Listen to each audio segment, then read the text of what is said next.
Good morning, everyone. I'm Lisa Lord, and thank you so much for joining us for this post-cabinet media briefing this morning. We will be addressed by the Attorney General and the Minister of Legal Affairs, the Honorable Dale Marshall, as well as the Minister of Home Affairs and Information, the Honorable Wilfred Abrams. My colleagues in the media are also present here at Illawarra Court this morning, and Minister Abrams will begin.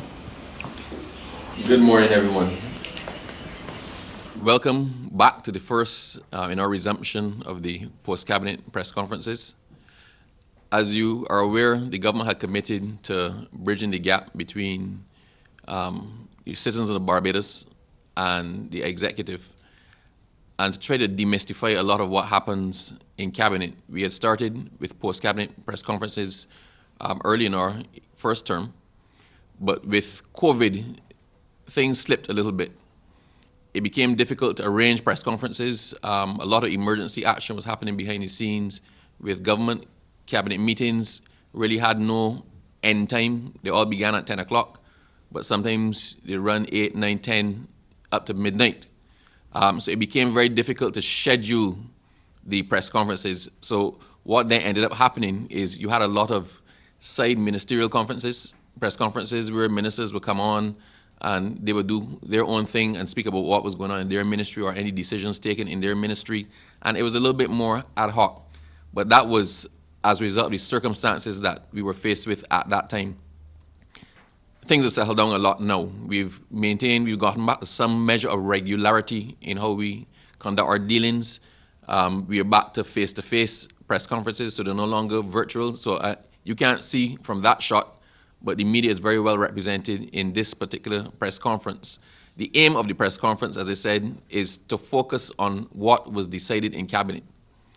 We are unlikely to have them every single week because a lot of what happens in cabinet is run-of-the-mill governmental stuff, the decisions that have to be taken to make government function and government run. We are committing to having press conferences at least once every 2 weeks.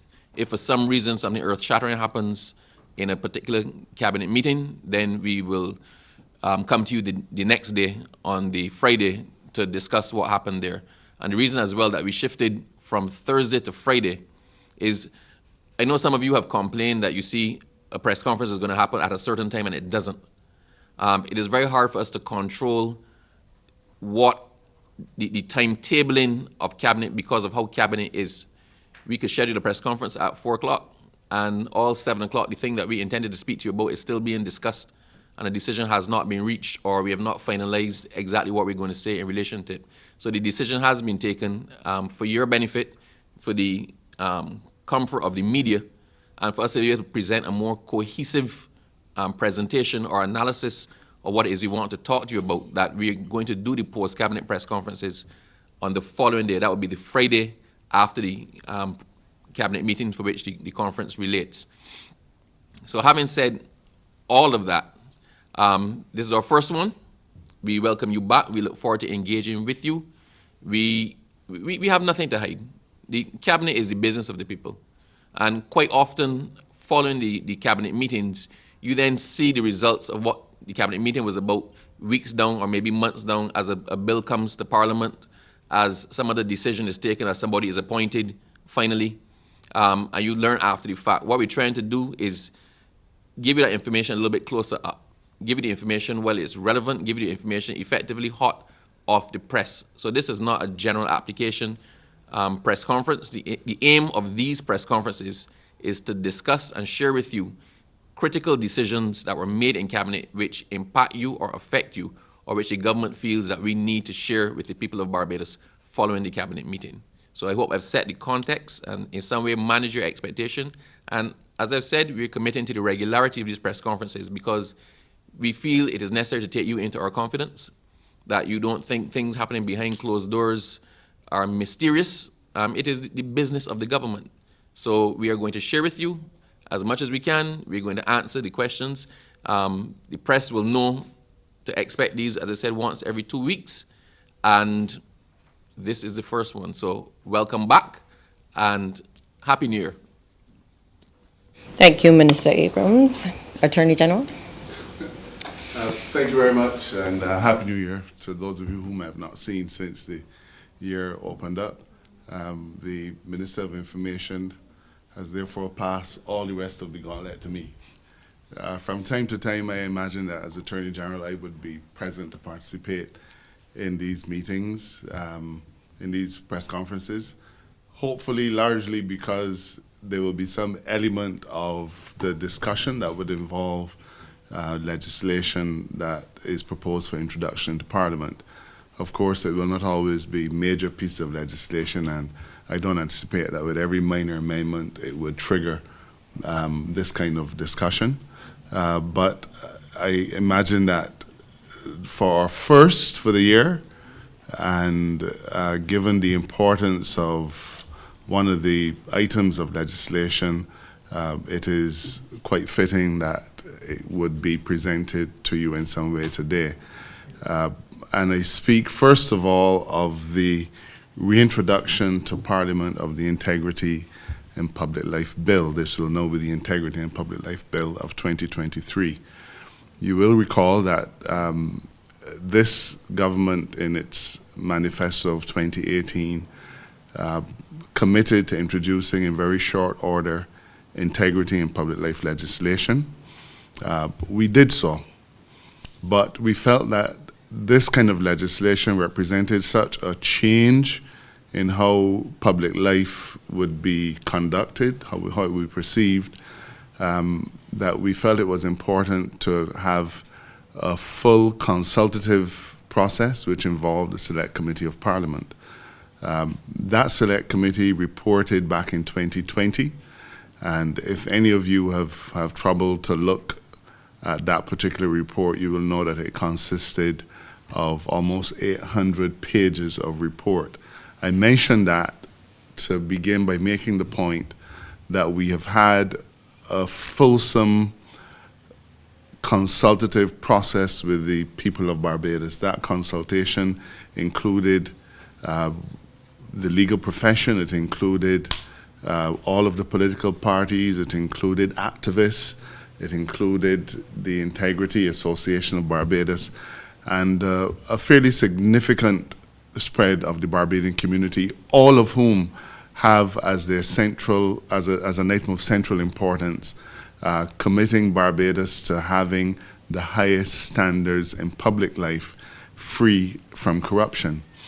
I'll remind you that as we went into 2018, Barbados was rated very, very low on the I think it was called the corruption index. In other words, the reputation of Barbados had been sullied to the point where we were perceived as a country where corruption was rampant.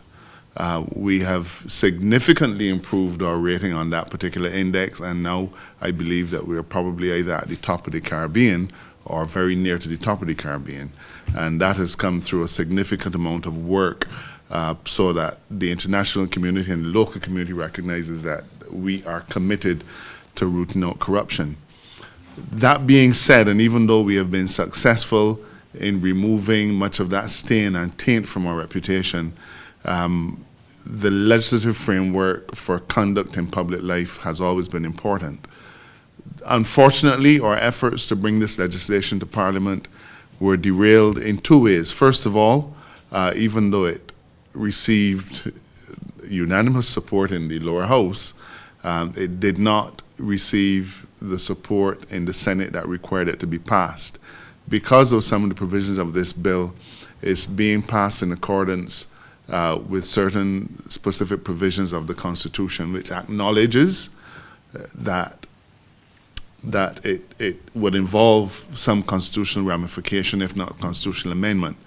Unfortunately, the independent senators and the opposition senators, as they then were, did not approve the bill, and because of the requirement to pass it in accordance with the constitutional provisions, we needed to have a two-thirds majority, so we did not secure that two-thirds majority in the Senate.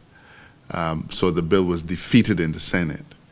Even though we could have brought it back, you might remember that Parliament was prorogued very shortly thereafter, and therefore the bill, as it stood, died with that particular sitting of Parliament. We took the opportunity after that to come back to the bill to tweak a number of things, particularly those issues that were troublesome for the independent senators in particular and the opposition senators. And we spent quite a bit of time trying to make sure that we got it right. In the meantime, as well, we've transitioned from being a constitutional monarchy to being a republic, and the bill as it used to be was replete with references, of course, to the Crown and to the Governor General as that office was then constituted. So a number of things have happened in the interim. We have changed up the bill to reflect the change from a monarchical system to our current Republican style, and we've addressed those issues that were of importance to the Senate. Perhaps, and while I probably should not be the judge of it, perhaps the most important element that received the criticism from the Senate had to do with the position of judges. The independent senators and the opposition senators were of the view that judges of the High Court should not be excluded from the requirements of the integrity and public life legislation. And while I think we understand what that sentiment comes from, and while we understand the importance of the appearance that no one is above the law, there are still some constitutional realities that we have to face. In Trinidad, when they sought to make their judges subject to the provisions of their integrity legislation, a High Court suit was filed contending that that statute was unconstitutional because it sought to impose a number of restrictions, including punitive restrictions on the High Court judges of Trinidad and Tobago at the time. For those reasons, the court found that that the statute constituted a change in the terms and conditions of the judges that was negative, and therefore it ran afoul of the Constitution. In addition to that, because it introduced another method of supervision in relation to their judges, it was felt that that was another limb on which that bill could not be sustained.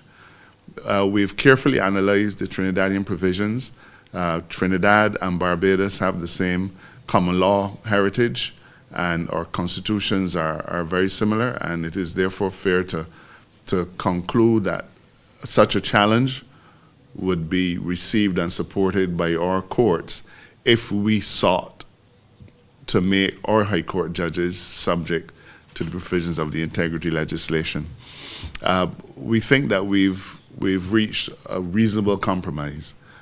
In my view, it would be distinctly unconstitutional, if you ever needed an adjective for that, to try to impose these obligations on our current judges, but there's nothing wrong with imposing them on future appointed judges as a condition of their appointment. And therefore, the bill as Cabinet has approved it and as it will be laid in Parliament on Tuesday, will obligate future appointed judges, future appointed directors of public prosecution, future appointed auditors general, because all of those have the same constitutional protection now. So individuals who come to these offices after the passing of the bill will be subject to the requirements of the integrity and public life legislation. I think that's the only way of addressing it, but to have tried to impose it on the current holders of any of these offices, judges, DPP, we know I mean Director of Public Prosecutions, and the Auditor General, would be to breach their constitutional protection, and we simply did not want to flirt with that. So that is perhaps the most important feature of the Integrity and Public Life Bill. There were one or two other minor elements that the Senate had concerned about, and we've changed those. So I'm satisfied that the bill as presented today would satisfy not just what we require, but would satisfy the requirements of a Senate now passed. I can't say to you what view the current Senate will take of it. We simply have to see how that goes. Some of the senators who served in that Senate remain, and I hope that they will find that the provisions that we've made will be to their satisfaction. I'm happy to be able to say to the public that Cabinet has agreed to bring this back. I'm constantly contacted by the members of Integrity Barbados to ask what is the status of this bill. I'm sure that from time to time on your social media posts you would see continuing agitation for the introduction of integrity legislation, and I'm pleased that we are at a place now where we can bring it back to the people of Barbados. It will, even though we've done very well in terms of cleaning up a number of things and helping to repair our name and reputation, it's an important signal to everybody that we are insisting that politicians like myself, like Wilfred, all of us, people who hold high public office, senior public servants, that we are all held to the highest possible standard when it comes to integrity in public life. The other matter which is coming to Parliament is perhaps of significantly less importance, but importance nonetheless. I think that everyone will have noticed increasingly in recent times that a large segment of the Barbadian society has been agitating about the nuisance of loud kites flying over their houses at night. Some of you here, or perhaps none of you here, suffer from that particular bother, but I've seen it reported in your media pages. There are a number of associations, I don't remember their name, no disrespect intended by that, but they've agitated for a change in the law, or in fact for an introduction of some law to limit this particular noise problem. We have heard their cries, and we asked the Law Reform Commission to take a look at this particular issue. The Law Reform Commission did do a report perhaps about 18 months or so ago, and recommended that we make some amendments to the Minor Offences Act, rather than enacting a new piece of legislation dealing with specifically kites. So we make some amendments to the Minor Offences Act, and we are therefore going to be laying in Parliament on Tuesday a piece of legislation which for the first time will attempt to bring some abatement to that dreadful nuisance that affects so many Barbadians. And to tell you in essence what this bill is going to provide, it will provide that, but to put it in simple terms, you can fly a kite for as long as you want, so long as it does not have a bull. To put it quite simply, because we all know that is what keeps the noise, and that is what causes the nuisance. So we're saying that you can, if you fly a kite with a bull, and my researchers have told me that the correct name for it is bull roarer. Curious, but that is apparently, if you are into kites, you would know that that's where the term bull comes from. So the essence of this then is that at 7 o'clock in the night, that kite has to come down, and it cannot be flown again until 6 the next morning. So that between 7 at night and 6 in the morning, any person who flies a kite with a bull or any other kind of noise-making apparatus will find themselves afoul of the law. They will be subject on summary conviction to a fine of $5,000 or possibly to imprisonment. But you would know that this administration has taken the view that we really need to get out of this whole thing about locking up people all of the time, and therefore this involves a ticketing element. If you are found contravening the law, you will get a fixed penalty, and that fixed penalty is $500. So you pay the penalty, no issue. If on the other hand you insist on proceeding to court, then of course you may find yourself subject to the full penalties of the law, as determined by the magistrate who hears the matter. Don't pay. Or if you don't pay. So essentially, while this may seem small in the scheme of things, I know that I have received numerous letters from Barbadians who complain about the noise. The kite seems to sit directly above their house and is up all night, and they simply cannot sleep. And while for many of us that may seem like a small thing, for the individual who has to suffer this particular indignity, it is grave and can also have serious effects on their health. I hope that we don't have to use it. I'm asking that Barbadians be reasonable and take down their kites at night. I really don't want us to have to be dispatching members of the police force to be trying to enforce this kind of legislation. They have better things to do, to put it that way, but they have to protect all of the rights of Barbadians, even though they may seem perhaps of a different kind. And while we don't generally have noise legislation in Barbados, this we think is going to go a long way towards satisfying the need for peace and tranquility for our citizens who are trying to get some rest at night. So those are the two pieces of legislation that Cabinet yesterday approved. They'll be laid in Parliament on Tuesday and will be debated fairly shortly thereafter. But that's a matter that will be fixed by the parliamentary agenda and the leader of government business in the House. And with those, Minister Abrams, I don't think I have anything else to add. We could open for questions, but I'd just like to start by introducing my colleagues. First, we have Marlon Madden from Barbados Today, Colvin Mounsey from Nation News, Katrina King, Loop News, Crystal White, CBC, and Lorraine Graham Carter from Starcom Network. Your questions. Good morning, Colvin Mounsey from Nation News. I think you would have touched base on it a little, but I would like you to go into a little further detail. It's been 3 years, basically, since the legislation failed to pass the Senate. And there has been strong criticism about the length of time that it has taken to come back. Could you enlighten the public a little further as to why it took this length of time to get back here? Well, I don't want to be to ring the COVID bell all of the time.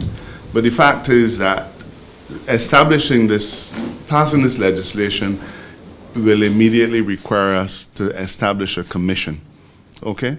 That commission is going to require a significant amount of public resources because it's going to be a body corporate. It must have its own, it will have its CEO, it will have to have its dedicated staff, it will have to have its own offices, but of a special importance is the fact that given what it is dealing with, we have to put measures in place that you would not normally have to put in place for any other body. So, for example, if you were the chairman of the Broadcast Authority, for example, you would have to file your declaration of assets. We are guaranteeing you that there will be the fullest level of privacy possible for your data, okay? So you will file your declaration. It has to be dealt with by people who have to be vetted in accordance with the national vetting policy, and by vetting we're talking about truth verification, because we want individuals who are working there to subscribe to the highest possible standards as well. Your information has to be dealt with in a way that's secure. It has to be saved in a way that's secure. The computer systems that are going to be required for this particular entity have to have the highest level of security available. So we recognize that it would require a tremendous effort to put this commission in place to meet the highest possible prudential standards that are required. In the middle of COVID, we simply did not have the breathing space in many directions, really, to be able to bring this to the table. In addition to that, At that point in time, Parliament we were in a different location for much of the time. We were meeting in hybrid format. So there were a whole set of other issues that concerned us. Yes, it is true that at the time when the bill was brought to the Senate and was defeated, it was COVID. But in terms of a decision to bring it back, we knew when it was defeated in 2020 that we had to give it some breathing space. We had to take time to make the amendments. Then we had to consider what we would require in order to fully activate it. And to be fair, it did come back before Parliament towards the end of the year, but we then had some discussions among a small cabinet subcommittee and so on to make sure that we were ready. So I think there were a number of factors, but let me make it clear that the time that it took is not indicative at all of any kind of reluctance on our part to get it to Parliament. We committed to this when we were in opposition. We were not satisfied with the legislation that the last party put on the table, and we said that we were going to bring it. I understand that integrity legislation is not necessarily going to be the most popular thing. It isn't. It is going to require individuals who before would not have had to disclose any of their assets or the assets of their spouses or the assets of their children. It will require a completely different way of looking at what we do. So we took time to get it back, but it really could not be viewed from a point of view of dragging our feet or delay. We wanted to make sure we got it right, but we also wanted to make sure that when we brought it, that we were bringing it to the people of Barbados at a time when we felt that we were going to be able to put the resources behind it to establish it. In other words, this is not going to be a piece of legislation that will be passed, but then the commission don't get set up for 4 years. You would have mentioned, now that you mentioned it, a few ancillary things that have to be put in place, Yes. data protection, etc. Are all those things now in place? I didn't say data protection had to be put in place. I said that in preparing for bringing this bill and activating it, there are issues including how we protect your data. And I'm not necessarily talking about data protection under the Data Protection Act. There's going to be a declaration that has to be filed, and when you file it, you don't want to see it appearing on social media, do you? Well, not you, but you understand. Right, so basically these ancillary things that you were mentioning then, are they now fully in place? Well, we're working towards them. But the important thing is that we needed to have the space and the absence of the distraction to be able to focus on them.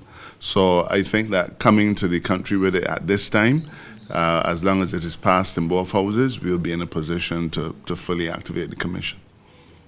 Final question from me on this Minor offences bill? Kite flying bill? the integrity legislation. Oh. I have a few other questions I want to ask you after as well.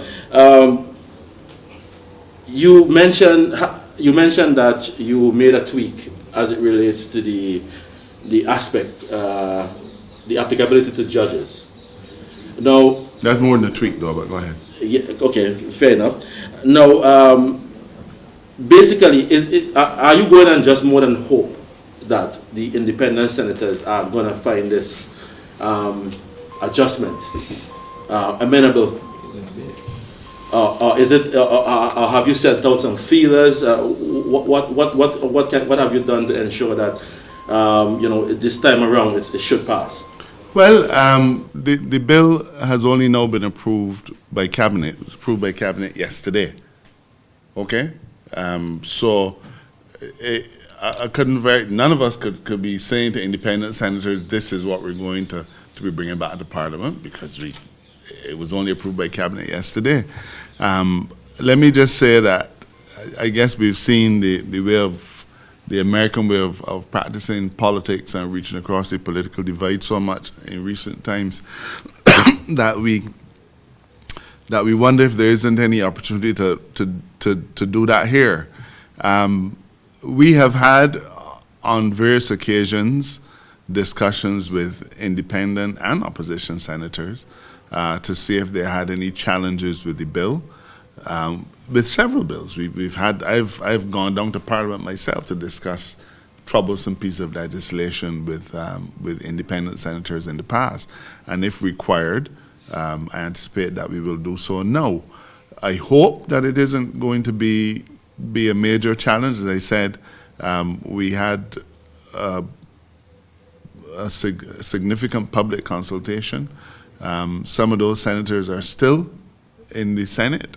If it becomes necessary to have a discussion, to explain to them what we're doing, and to give them a level of comfort, I and Minister Abrams and others of my colleagues are more than happy to. We have not been conducting the business of the Senate in a way that's adversarial, especially since we have all of the votes in the lower house. It's important to engage fully the members of the Senate in as much as they represent other aspects of Barbados. So you've asked me what we've done. We haven't done anything yet. But now that the bill is going to go back before the Parliament, I don't anticipate it's going to be debated in the next week or two. So they will certainly have enough time to discuss it. And I commit publicly that if they have any issues that they want to discuss, I'm more than happy to discuss with them to give them a level of comfort. I have a follow-up to that question. Just one sec, we're going to pass the mic to Marlon so you can hear his question. Okay, thanks. I have a follow-up to that question. I want to find, you said you met with a number of stakeholders.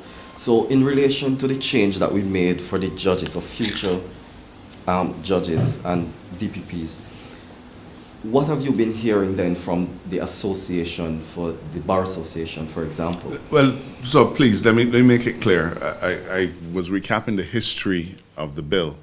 And in the history of the bill, we had those consultations, and the Bar made representations to the committee, Integrity Barbados and others. On this particular measure, we've not had any specific consultation with the Bar or with any other entity. It is a matter that we are aware the independent senators had a particular view on, and their view was that judges should be included. It's not a view I could support in law, so we've done the next best thing. So in that particular situation, what you're doing is we're adding more than we had. So in my view, in a situation where you are bringing more people into the umbrella, there wasn't a specific need to consult with them about broadening the reach of the legislation. So we've not done that consultation at this point in time. But I can say to you that the matter of judges being subject to the Constitution, to the provisions, came up during the Select Committee. So it was discussed during the Select Committee. So we've already, in essence, had that consultation. And in fact, you will see, if you looked at that particular report, you will see a number of the cases and so on that we had to consider attached to the report. So the legal side of things was already fully considered at that time. You had a follow-up question, Marlon? No, I have another question. It's not related to the bills that we're introducing, but I want to find out, with the budget around the corner, and I'm sure you guys have been having your consultations, I want to find out from both of you if you've been seeking an increase in order to address certain issues within your ministries, let's say. Well, I'd prefer to say that we are busily engaged in the estimates process. At present, and Minister Abrams has already had a meeting this morning, I think, with the Prime Minister and the members of the Ministry of Finance. I go back again today. It is a constant process. I'd prefer not to disclose what my ministry is asking for, but suffice to say that whatever resources government has, our expectation is that they will be equitably distributed across the ministry so that we can carry out the mandate of the government. In some instances, that may require an increase. In other instances, it may not. You will be able to see when the estimates are published and when you come to Parliament, because once more we'll be continuing that new tradition of ministries being in what we call the proverbial well of Parliament to face questions from their MPs. So in due course you'll know, and I believe that we're looking at doing the estimates in middle of February, so it's just another 2 weeks away. But in terms of this current financial year, would you say that you had areas that you would have needed more support, let's say financially? Well, I can speak for the Attorney General's office. There are always areas in which, as things evolve, you will recognize you need more government resources. So, for example, and I really don't want us to broaden the scope of this morning's discussion too much, and I know if I start to discuss certain things, then we open the door. But if I take then the Ministry of Home Affairs, who had to deal with the after effects of a hurricane, and who continues still to deal with the after effects of a hurricane and preparing for another hurricane season. There are always going to be issues that you feel you need to do more in. Certainly in my ministry, there are areas that we can identify we need more resources. We think we need more resources. For the police, for example, we've had to deal with putting additional manpower out there for a longer period of time. So that will require a consideration of overtime and allowances and so on. But this is natural in government. You prepare a budget, but you always have to be flexible enough to deal with it. Now, one of the things that you might not readily be aware of is that it may not require you to go to the Ministry of Finance to seek more funding. It may be, the situation may readily be resolved by moving funding from an area where your expenditure is going to be less than you had anticipated into an area of greater expenditure. And that is something that we in both of our ministries do every day. We call it environment. So you don't necessarily need a particular element may require more funds, and then you just prioritize. So you may say, well, we can put this one on the back burner and move money from here to go to this particular line item. And Mr. Mounsey is chomping at the bit.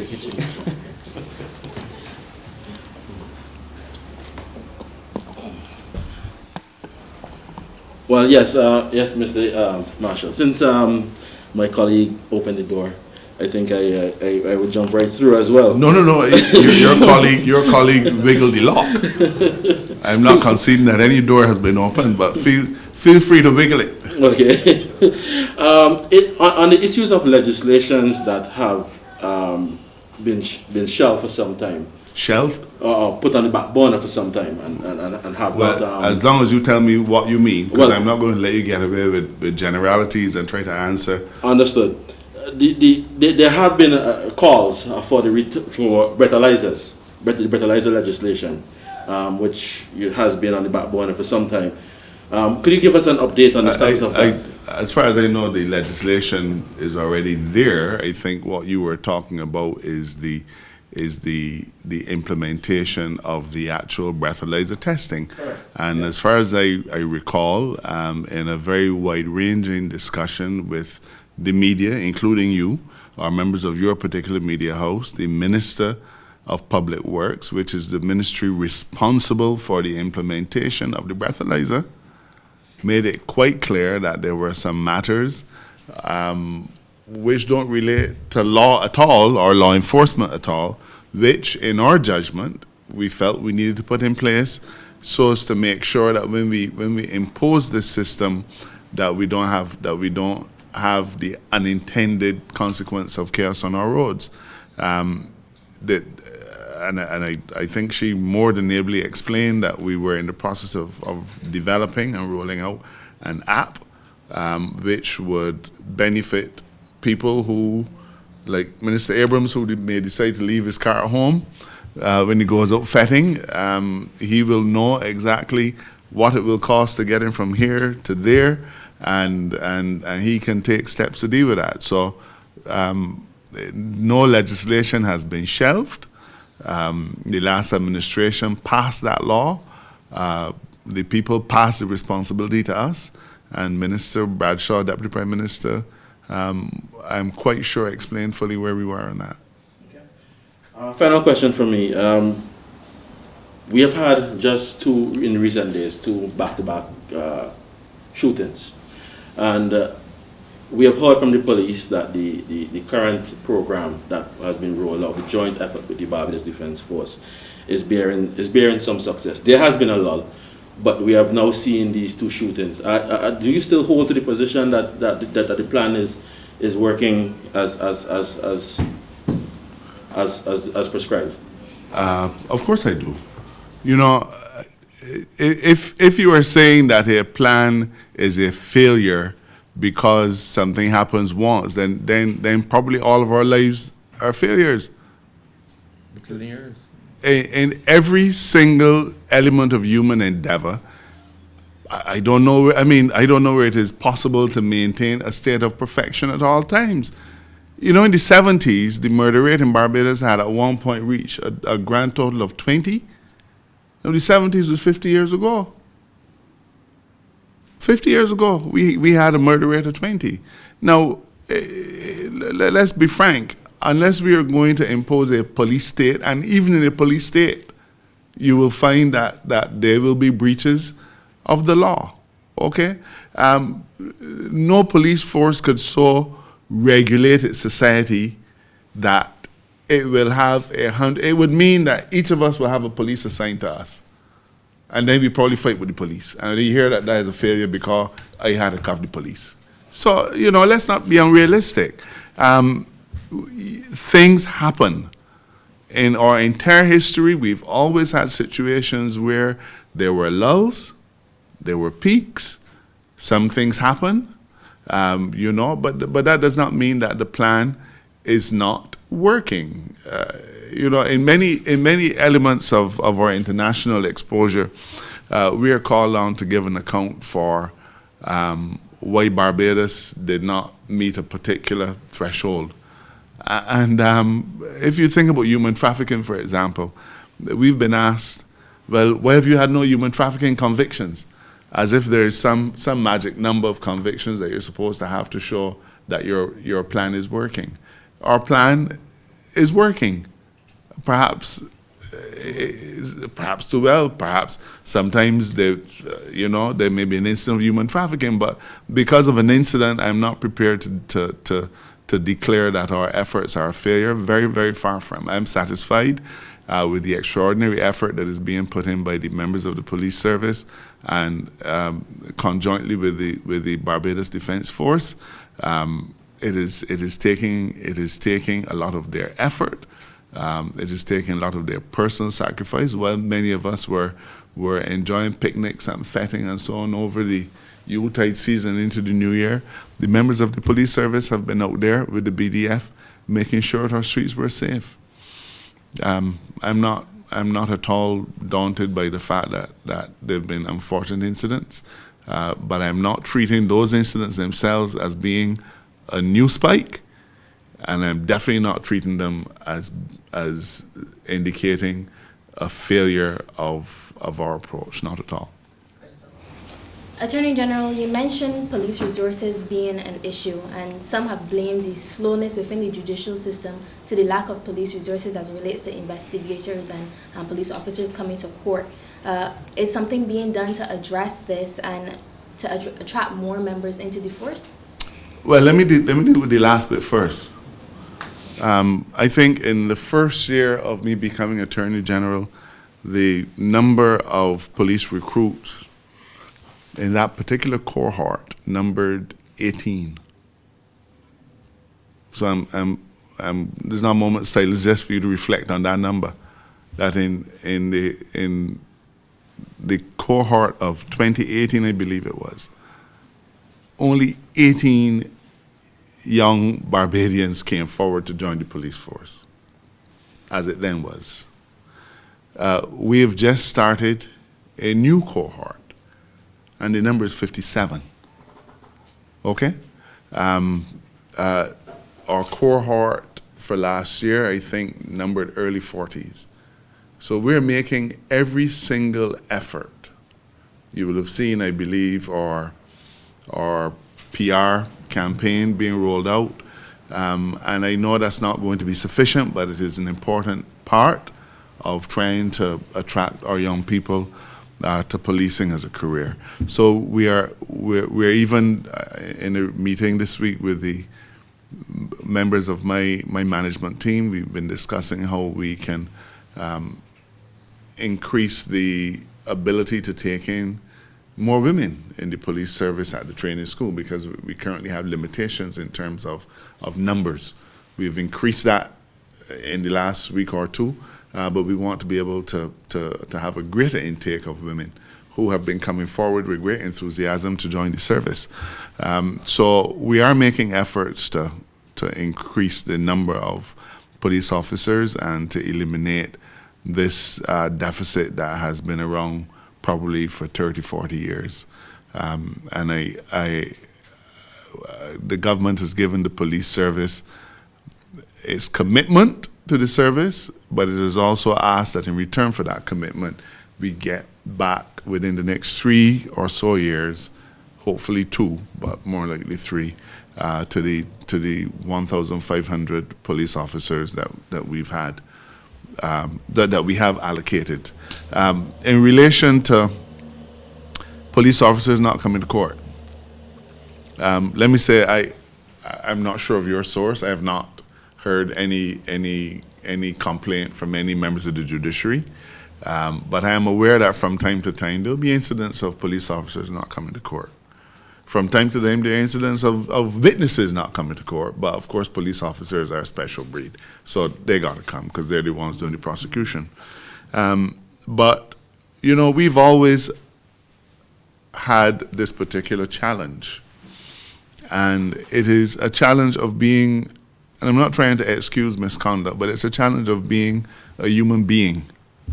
And police officers are expected to come to court and give the crispest possible of evidence on a file for a case that they may have investigated 7 or 8 years ago. And they're expected to give it the kind of clarity that many of us have difficulty with after 2 weeks. But that same police officer will probably have been investigating a crime the evening before and had to work all through the night, and then is expected to arrive at a magistrate's court maybe for 9:30, or even at a high court to give evidence. So, you know, a police officer is under sworn obligation not just to uphold the law, but to uphold the system. And yes, he or she, when required to be at court, must be at court. But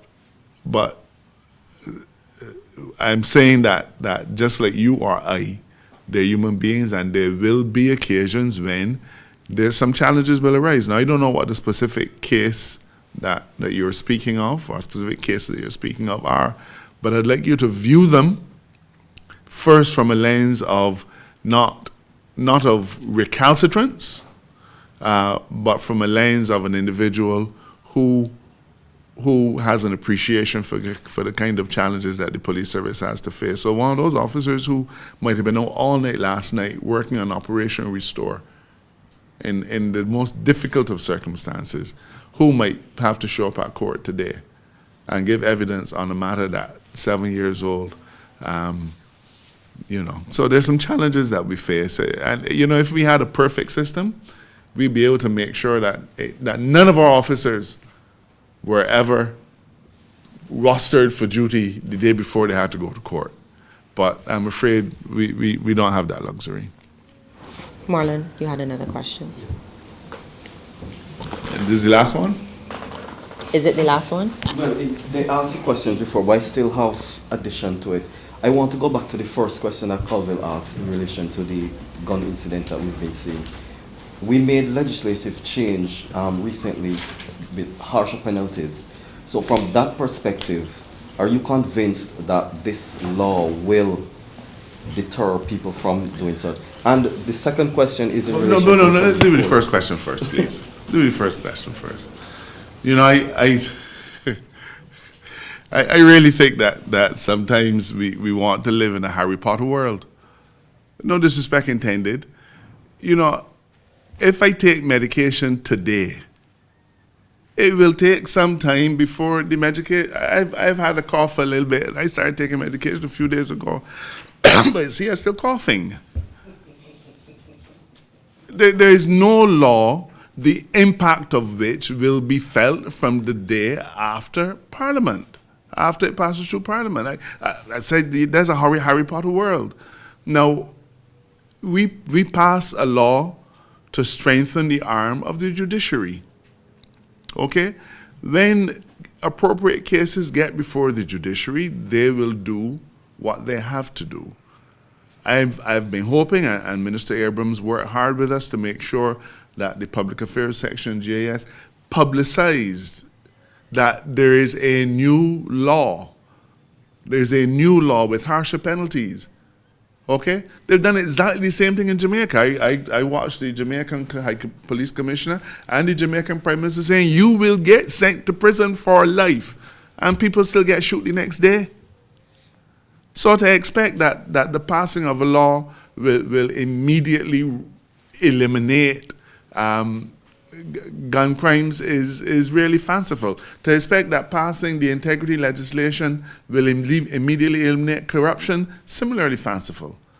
But the important thing is that we are putting a structure in place that when applied to the appropriate incidents should see the courts being able to send a message to individuals who are involved in crime. Crime will not pay you. You are going to be subject to harsh sentences. And those who help them are also subject to harsh sentences. So I hope the members of the Barbadian public didn't have an anticipation that because we passed the law in November, December, whenever it was, that, you know, the day after, that it will cause gun crime to evaporate and disappear. Far from. I think it would be foolhardy to have that kind of anticipation. I was asking because a lot of members of the public, they're saying that they feel that they're not safe anymore. And they believe that, you know, this would deter. And I believe that's what you guys were hoping for as well. Not we're hoping for, we are expecting that. Remember that the penal law is not only about punishing, it's about deterring. Now, I'm not prepared to surrender and do nothing simply because it may not deter one person. How many people in Barbados get told, stop eating all that ham fat because you can get something or another? I mean, the doctors make these pronouncements every day.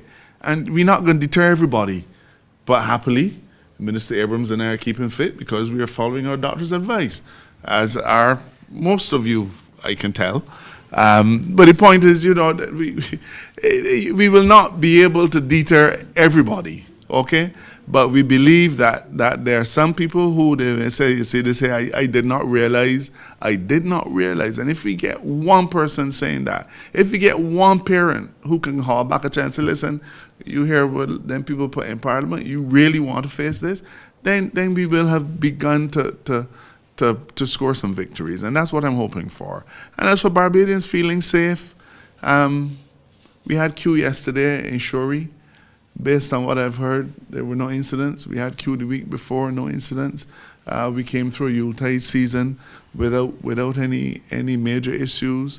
Barbados is safe. It is safe. I mean, you're able to go about your business.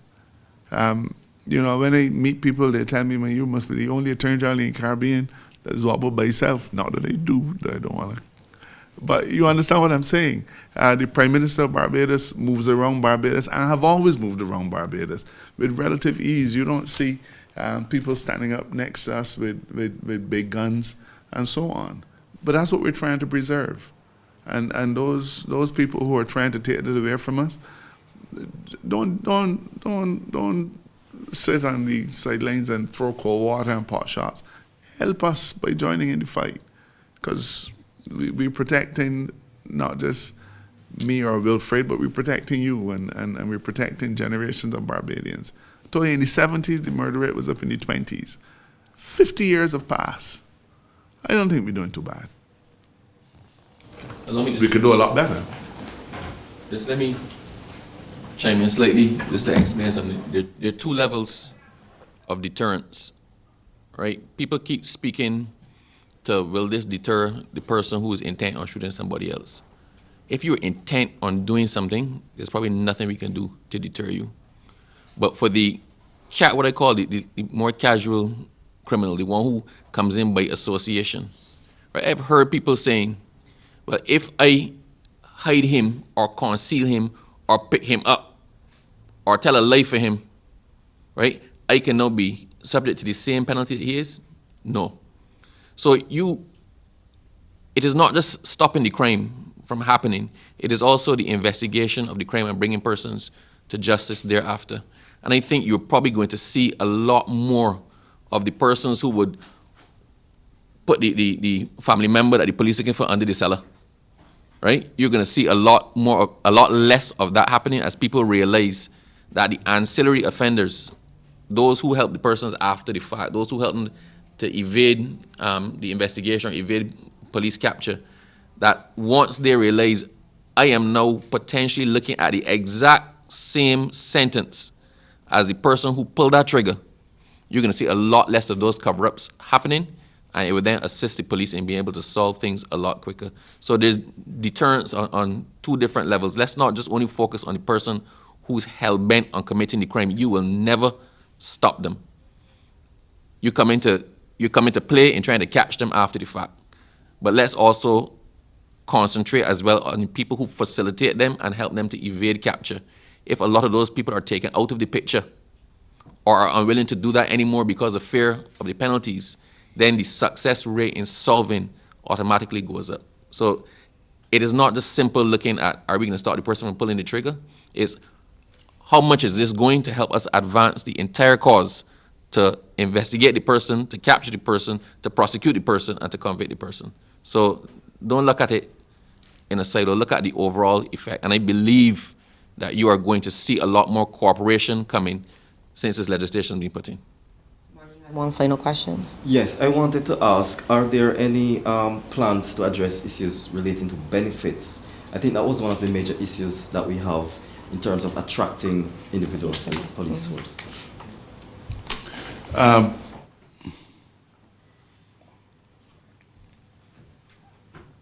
Yes, remember that the police service is one that operates under specific rules, so they don't have the benefit of a trade union as such. I've been having discussions with the police association, and they have said to me the kinds of things that they're interested in. Obviously, you will know that we're in the middle of a salary negotiation, so there are certain considerations that are before the government. Everybody wants to get more of this, to get more of that. So there are going to be some challenges, but we are looking to recreate how the police service does things. We're looking to present new career opportunities, significant training. We're looking at civilianizing parts of the police force and introducing new skills and so on. So while I couldn't say that we'll be able to satisfy the request for specific increases in benefits, I think there are a number of things that we're discussing with the police service. And there are opportunities that we're looking to make available to them as a government that I think they welcome and that will take us somewhere along maintaining the attractiveness of serving in the police service. If there are no further questions, Minister Abrams, closing comments. As I say, it's good to be back. It's good to be back speaking with you. It's good to be back face to face for the press conferences.